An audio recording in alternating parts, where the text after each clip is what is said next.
What if I told you that this life, well, what if it's all just a rehearsal? Today on The Explainer, we're digging into the teachings of Jungbub, a really fascinating spiritual perspective that says our time on Earth is just training for a much, much bigger role out in the cosmos. All right, let's jump right in with the big question that really frames this entire worldview. You know, a lot of us might picture the afterlife as a place of eternal rest, right? Peace and quiet. But what if that's not it at all? What if it's actually a brand new start with a whole new set of responsibilities we're supposed to be preparing for right now? So, to really get our heads around this, we're going to walk through 5 key ideas. We'll kick things off with that big question about the afterlife, then zoom way out to look at the structure of the universe itself. From there, we'll track the soul's incredible journey, see how something super modern like the metaverse fits in, and then bring it all back home to a very personal duty we all share. So, first things first, let's establish the fundamental premise here. The teaching is that our time on this planet, our life, isn't the main event. Not even close. It's the dress rehearsal for something way, way bigger. I want you to imagine Earth, not as our final home, but more like a cosmic university. Our souls enroll here to face challenges and to learn. And it's not some kind of punishment. It's all preparation. The ultimate goal is to graduate, get that enlightenment degree, and then move on to our real purpose in the universe. Okay, so if Earth is the school, what does the rest of the campus look like? Well, this is where it gets really mind-bending. According to this teaching, the universe isn't just one single reality. It's actually 2 very different but deeply connected realms. The idea is that the cosmos is split.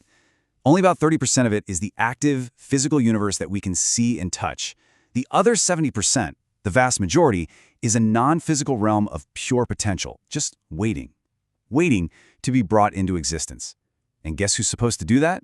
Yeah, eventually, that's our job. This chart really spells out the difference. If you look on the left, our physical universe, that's the 30%, is getting what's called heat treatment. It's active, it's changing, it's full of energy. But on the right, that huge 70% is dormant. It's the untapped potential of everything that could be. So, with this cosmic map in mind, where do we fit in? Well, here's the thing. It turns out we're already living in both of these worlds at the exact same time. Let's explore what that means. The teaching uses this Korean term Jungbub, which means quantum overlap. The idea is that our physical world and the spiritual world aren't in different zip codes. They're right here, occupying the same space. Think of it like AM and FM radio signals.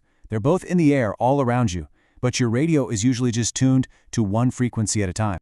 And here's the key takeaway. We are always interacting with this invisible dimension. As spiritual beings, everything we think, everything we do, our very energy is constantly pulling and pushing on this quantum field. We're influencing reality in ways we probably don't even realize. You can see the whole career path for a soul laid out here. We start on Earth, getting our education through multiple lives. Then, in our final life, we complete the program. We leave our physical body behind and begin the real journey out into that huge, untapped universe.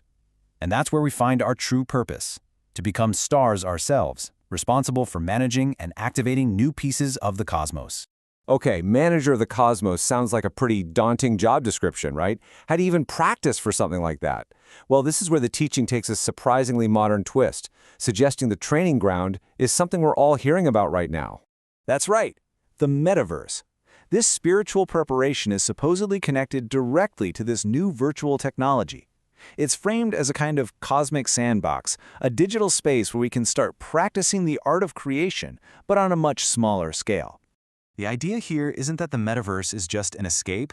It's a simulator for our future cosmic duties.